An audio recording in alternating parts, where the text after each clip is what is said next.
Assalamualaikum warahmatullahi wabarakatuh. Saya Muhammad Repal Maulana ingin mempresentasikan algoritma dan pemrograman. Apa itu algoritma? Algoritma adalah urutan langkah-langkah yang sistematis untuk menyelesaikan suatu masalah atau tugas tertentu. Algoritma dapat diartikan sebagai daftar instruksi yang tepat untuk melakukan tindakan tertentu langkah demi langkah.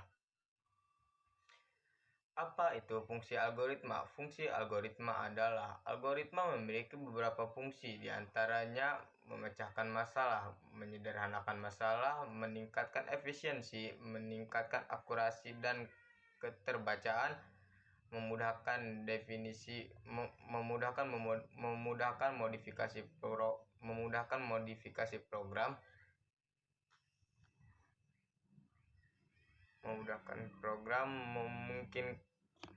memungkinkan pembaruan yang efisien.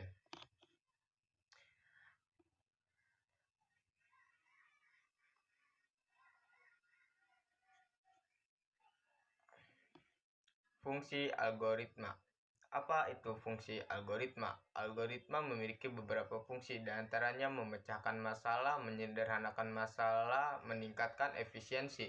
Algoritma membantu memecahkan masalah secara logis dan sistematis, dan algoritma dapat memecahkan masalah kompleks menjadi langkah-langkah sederhana yang lebih mudah diimplementasikan.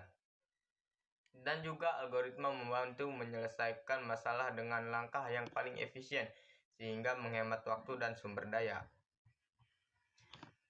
Manfaat dan fungsi algoritma. Algoritma bermanfaat untuk menyelesaikan masalah secara efisien, otomatis, dan struktur algoritma membantu mengoptimalkan proses, meningkatkan akurasi, konsistensi, dan skalabilitas, serta memungkinkan inovasi teknologi dan pengambilan keputusan yang lebih baik. Sifat-sifat algoritma. Keterbatasan. Algoritma harus memiliki jumlah langkah yang terbatas dan pasti berakhir. Jika tidak, algoritma akan berjalan tanpa henti.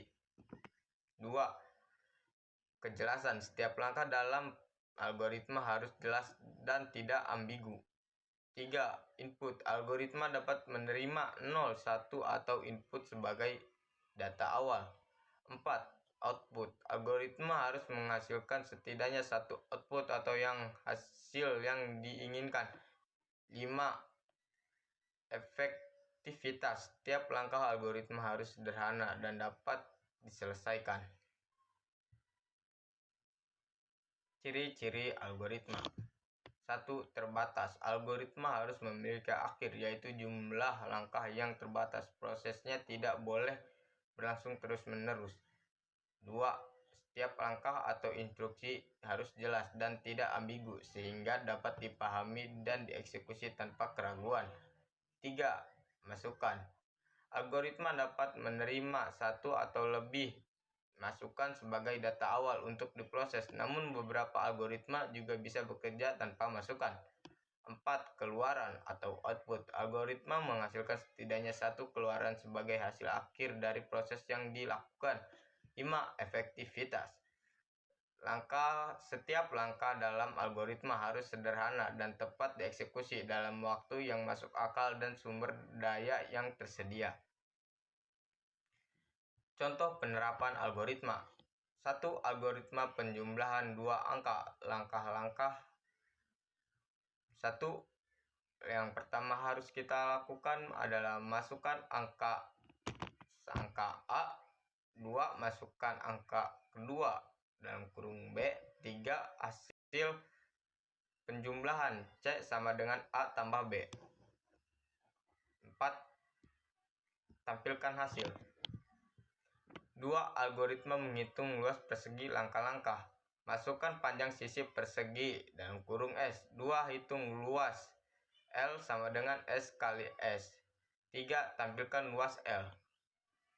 Algoritma mencetak angka hingga langkah-langkah. 1. Inisial variabel I sama dengan 1. 2.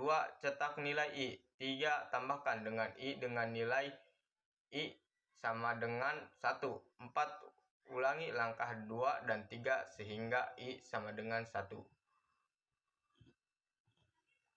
5. Algoritma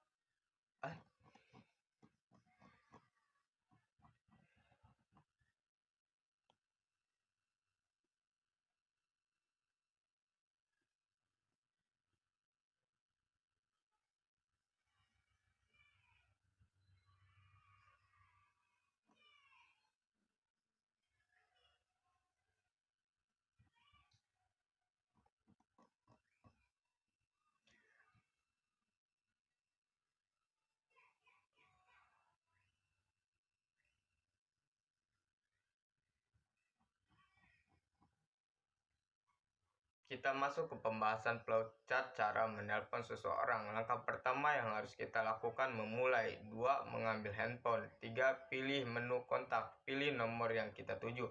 3. Tekan tombol telepon dan selesai. Flowchart mengirim surat. Mulai tulis surat. Ambil amplop surat.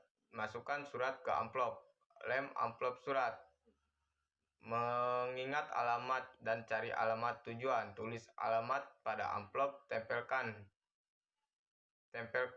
perangko, kirim melalui kantor pos. Selesai. Flowchart sebelum tidur. Mulai membersihkan diri, mandi, cuci muka, kaki dan tangan, ganti baju tidur dalam kurung piyama, kaos dan lain-lain. 3. Pergi ke kamar. 4. Naik ke tempat tidur. 5. Baca doa. 6. Tidur. Selesai. Flowchart cara menonton film khusus umur 17 tahun ke atas. 1. Mulai. 2. Red usia. 3. 17 ya atau tidak. Pilih silakan menonton.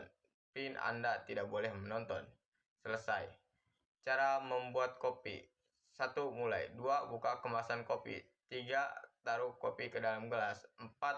Panaskan air hingga mendidih. 5. Tuang air ke dalam gelas. 6. Aduk hingga rata dan selesai. Begitu adalah contoh penerapan algoritma dalam kehidupan sehari-hari. Ada juga kegiatan algoritma yang bisa kita lakukan tanpa kita sadari. Mungkin hanya itu saja yang bisa saya presentasikan. Kurang lebihnya mohon maaf. Saya Muhammad Rafa Maulana pamit undur diri. Assalamualaikum warahmatullahi wabarakatuh.